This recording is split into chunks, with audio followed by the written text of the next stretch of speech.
Welcome to Pre-Market Analysis by Lakshmi Shri Investments and Securities Limited. Hello friends, welcome back to Lakshmi C pre market analysis video 20 January 2025। Nifty में जिस हिसाब से हम लोगों ने देखा था कि जो कैंडल क्लोज किया था, इंपॉर्टेंट सपोर्ट जोन अभी भी हमारे लिए जो बन के आ रहा है, बरकरार है, वो 23,000 का है। जब तक 23,000 के नीचे नहीं जाते तब तक के लिए शॉर्ट नहीं करना है। लेकिन एक पुल बैक रैली जो हम लोग को कल के सेशन में चाहिए थी वो मिली थी, लेकिन ओवरऑल देखा जाए तो जो क्लोजिंग हम लोग की हुई है वो इनसाइड डे की तरह कैंडल क्लोज किया है। वो अगर देखा जाए परमानेंट जिस हिसाब से हम लोग को लग रहा है कि अगर ब्रेकआउट हम लोग को मिलता है 23,280 के ऊपर या 23,300 के ऊपर अगर सस्टेन हम लोग करते हैं तो इमीडिएट में पुल बैक रैली मिल सकती है, जो कि इंडोसमेंट जो हमारा बचा हुआ है। तो इंडोसमेंट को फेल करते हम लोग जाएंगे, जो कि 23,500 के लेवल का इंडोसमेंट ये आ रहा है। तो थोड़ा सा इंतजार कीजिए, पुल बैक रैली मिल सकती है। अगर मंडे के सेशन में हम लोगों को गैप अप के साथ ओपनिंग मिलती है, 23,300 के ऊपर सस्टेन करना स्टार्ट करते हो, 23,500 का टारगेट हमारे लिए रहेगा। लेकिन अगर यहाँ से रिजेक्शन मिलता है और उसके बाद जो नीचे का टारगेट रहेगा, पहला टारगेट 23,000 का रहने वाला, अगर 23,000 को हम लोग ब्रेक करते हो तो 22,500 के भी लेवल निफ्टी में आराम से आते हुए मिल जाएंगे। जिस हिसाब से स्ट्रक्चर है, पूरा पूरा डाउन ट्रेंडिंग अभी भी मार्केट है। बस एक पुल बैक रैली हम लोग को मिल रही है। एक पुल बैक रैली में सिर्फ 23,500 का टारगेट रखना चाहिए हम लोगों को। अगर रिजेक्शन मिल जाता है 23,500 के आसपास तो इमीडिएट वहाँ से फिर से शॉर्टिंग इनिशिएट करेंगे। टारगेट डाउन साइड जो रहेंगे, हमारे पहला टारगेट 23,000 और उसके नीचे जाते हैं तो 22,500 के लेवल आते हुए मिल सकते हैं। लेकिन बट मंडे में थोड़ा सा इंतजार हम लोग को, मंडे के लिए हम लोग को स्ट्रैटेजी बना के चलनी चाहिए। 15 मिनट का जो कैंडल रहेगा, पहले 15 मिनट का कैंडल को वॉच करना चाहिए।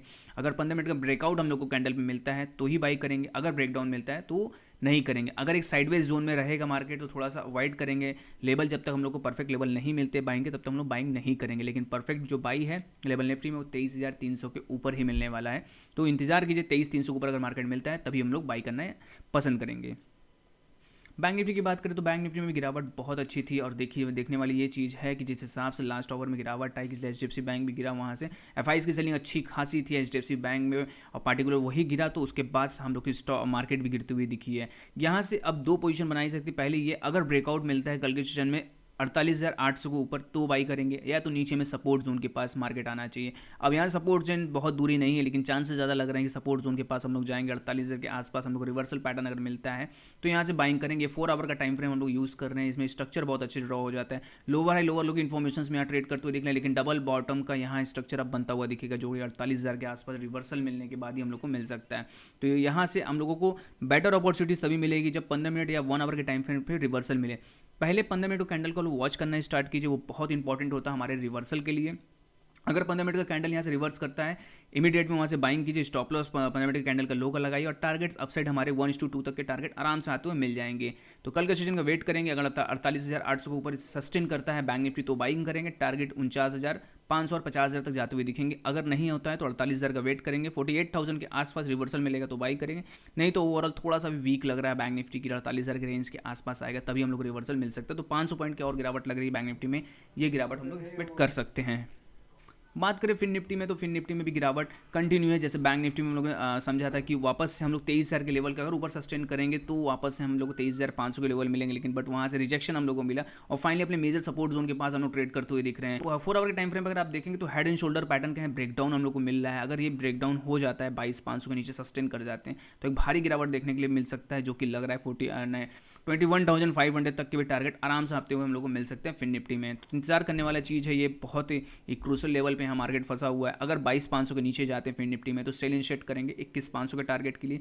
ब्रेकआउट मिलेगा तो हम लोग 23,000 के ऊपर ही बाई करने वाले हैं, नहीं तो नहीं बाई करने वाले हैं। इसलिए हो सकता है कि साइडवेज जोन 1 2 3 मिले, उसके बाद ही हम लोग को ब्रेकआउट मिलने का चांसेस है। ओवरऑल हमारा व्यू अभी भी जो है वो डाउन साइड है। नीचे में जो टारगेट्स हमें लग रहे हैं कि 22,500 के लेवल पहले हम लोग अचीव करेंगे। अगर वहाँ सस्टेन करता है मार्केट तो बाई करेंगे, नहीं तो अगर वहाँ से रिजेक्शन मिलता है तो 22,000 तक भी टारगेट आराम से आते हैं हम लोग को मिल सकता है फिन निफ्टी में।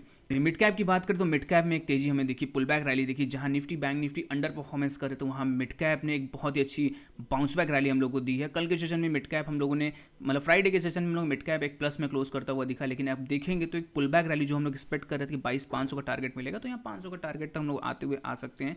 500 का जो टारगेट हमें लग रहा है, इसका मेन रीजन ये भी कि इतनी बड़ी जब गिरावट मार्केट में आएगी तो 50% तक रिटेस्टमेंट लेवल होता है, तो उसे फाइनली रिटेस्टमेंट लेवल तक हम लोग जाते हुए दिखेंगे। जो हमारा रिटेस्ट एरिया लेवल है वो इन्वेस्टमेंट का वो आएगा 22,450 22,500 के लेवल पे। तो यहाँ से ब्रेकआउट हम लोग प्रेडिक्ट कर रहे हैं 12,300 के ऊपर अगर हम लोग मंडे के सेशन में हम लोग को मिलता है, इसलिए मेजर सपोर्ट से बाउंस बैक है, तो चांसेस ज़्यादा है कि ये 12,300 के ऊपर हम लोग को मिलेगा कल गैप अप के साथ, और इमीडिएट में वहाँ से बाइंग करेंगे 12,500 के टारगेट के लिए मिड कैप में तेजी बना सकते हैं। लेकिन निफ्टी बैंक निफ्टी में थोड़ा सा भी दिक्कत लग रहा है। अगर 50 मिनट का कैंडल हम लोग को पॉजिटिव लगता है तभी हम लोग बाइंग करेंगे। टेलीग्राम पे बने रहिएगा, टेलीग्राम पे जो भी कॉल्स होंगे स्कैल्पिंग ट्रेड के, वहाँ हम लोग टाइम टू टाइम अपडेट करते रहते हैं। Open instant demat and trading account with eKYC. Visit kyc.lakshmishri.com. Stock to watch की सीरीज जो स्टॉक आपके वॉच लिस्ट में होना चाहिए वो है स्टॉक जेन इरिगेशन के। जेन इरिगेशन में अगर आप देखेंगे तो बेहतरीन पैटर्न बना हुआ है। यहाँ अगर मैं बेस की बात करूँ तो पूरा जो बेस बना हुआ है वो टोटल 290 बार का बेस बना हुआ है। इस बेस को कैलकुलेट करेंगे 290 बार के बाद पूरा जो पैटर्न बना हुआ है इसको inverted head and shoulder pattern बोलते हैं। इस inverted head and shoulder pattern का जो ब्रेकआउट हमें मिल रहा है वो है 78 के ऊपर। अगर मंडे के सेशन में 78 के ऊपर सस्टेन कर जाता है अगर जेन इरिगेशन, तो इमीडिएट में यहाँ से बाइंग इनिशिएट करेंगे। टारगेट यहाँ से अपसाइड जो हमें लग रहे हैं, पहला टारगेट 100 रुपीज़ का लग रहा है कि आराम से इस स्टॉक में एक कैपेबिलिटी रखता है, एक अच्छे वॉल्यूम के साथ यहाँ ब्रेकआउट भी आता हुआ हम लोग को दिख रहा है। तो चांसेस ज़्यादा है 78 के ऊपर अगर ब्रेकआउट मिलता है तो इमीडिएट में बाइंग करेंगे 100 के टारगेट के लिए, और उसके ऊपर निकलते तो 120 तक के टारगेट आराम से आते हुए मिल सकते हैं जेन इरिगेशन में। ये कैंडिडेट एक अच्छा रिटर्न निकाल के दे सकता है। अगर शॉर्ट टर्म में इसको रखना है तो अपने पोर्टफोलियो में रखिए, ब्रेकआउट का वेट करिएगा, इसलिए मार्केट थोड़ा सा वीक लग रहा है लेकिन ये आउट परफॉर्म कर रहा है ये स्टॉक। तो चांसेस ज़्यादा है कि जब मार्केट परफॉर्म करना स्टार्ट करेगा तो ये स्टॉक में एक अच्छी खासी रैली हम लोग को मिल सकती है। जेन इरिगेशन अपने पोर्टफोलियो में रखिएगा, ये कैंडिडेट बहुत अच्छा रिटर्न हम लोग को निकाल के दे सकता है कुछ आने वाले वक्त में। डेली से कंटेंट के लिए हमारे वीडियो को लाइक शेयर और कमेंट कीजिए और हमारे चैनल को सब्सक्राइब कीजिए। Thank you.